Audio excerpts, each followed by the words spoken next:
Сайн байцгаана уу? Эмч зөвлөж байна энэ удаагийн нэвтрүүлгээр сүрийн өвчин болон сүрийн өвчнөөс урьдчилан сэргийлэх талаар мэдээллийг өгөх болно.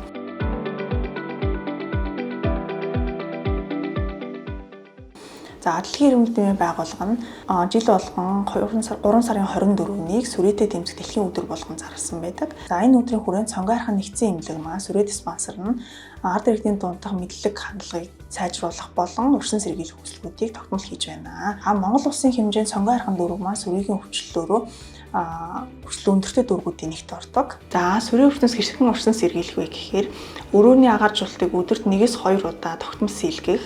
За, олон нийтийн газар маска зүүж хэвших, дасгал хөдлөөний тогтмол хийх, тэжээлэг хоол хүнсийг тогтмол хэрэглэх, аль болох сайн унтаж амрах шаардлагатай байдаг. Энэ нь олон сүрийн өвчнөөс урьдчилан сэргийлэх анхны алхам болж өгөх юм аа. За, өвчтөн хизээ эмчит хандах вэ гэхээр гэр бүлд нь сүрийн өвчлөлттэй буюу сүрийгээр өвдөж байсан хүнтэй хамт байсан тохиолдолд тэр хүн маань харьяа дүүргийн сүрийн диспансер дээрээ хандаж сүрийн хавталрын урьдчилан сэргийлэх эмчилгээнд тогтмол хамрагдах шаардлагатай байдаг. За, 14 хоногоос дээш хугацаанд ханиалгасан, халуурах, хөлрөх, ядрах, сулдах, эдгээр шинж тэмдгүүдээс 2 болон түүнээс дээш шинж тэмдэг илэрсэн тохиолдолд харьяа дүүргийн сүрийн диспансер болон эмчит хандаж онц тодруулах шаардлагатай байгаа.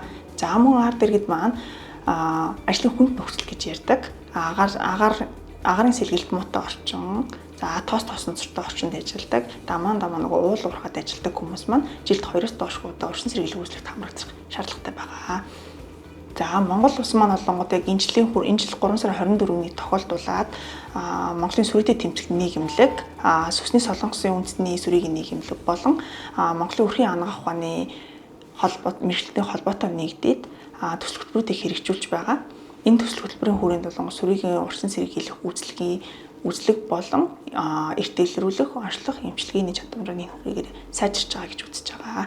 За, энэ өвчний шинж тэмдэг эхлэхэд илэрсэн үед хүмүүс маань тэрийг тоомжргүй хандах буюу эмчит хандахгүйгээр өөртөө гэрээр дур мэдэн эм уух, эсвэл эмийн санчаас дур мэдэж эмчилгээ зөвлүүлж авснаар өвчтөн өөрийнхөө биеийн байлиг болон хүндрүүлж идэг. За, энэ маань ямар эрсдэл дагуулах вэ гэхээр тухайн сүрийн ям маань өөрөө нэг хүн идэвхтэй сүрээр өвчлсөн байлаа гэхэд цаашлаад 15 хүнд халдвар тарааж идэг. За, мөн өөрийгөө болон бусад хүмүүсийг эрүүл мэндийг эрсдэлд оруулж байна гэсэн үгээрээ. За, дараагаар нь өөрөө нөгөө дур мэдэж эмчилгээ хийлгэж байгаа учраас өөрийн биеийн байдал тэгж сайн дэрдэхгүй, уламд ордох, магадгүй энээсээ болоод эмчит хандахгүй утснаасаа болоод тухайн хүн маань онцлогтой хөвч маань удаашрдаг. Ингээд онцлогтой хөвч маань удаашрсантай холбоотойгоор дараад нөгөө хүнд эмчилгээ хийгээд эмчилгээний гарах үр дүн маань тэр чинийгээрээ буурж идэг. За, магадгүй эмчилгээ маань илүү удаан үргэлжлэх байж болно. За, мөн нөгөөд энэ маань олонгод сүүл рүүгээ нас барах эрсдэлтэй байж байдаг. Тийм болохоор сүрийн бол бүрэн гүйцэд итгэрдэг өвчин. Тийм учраас аль болох энэ өвчний шинж тэмдэг илэрсэн бол өөртөө дур мэдэж эмчилгээ хийхгүйгээр аль болох эрт эмчит хандаад зөв оншоо тавиулаад зөв эмчилгээгээ эрт эхлэх юм бол бүрэн гүйцэд итгэрдэг юм аа.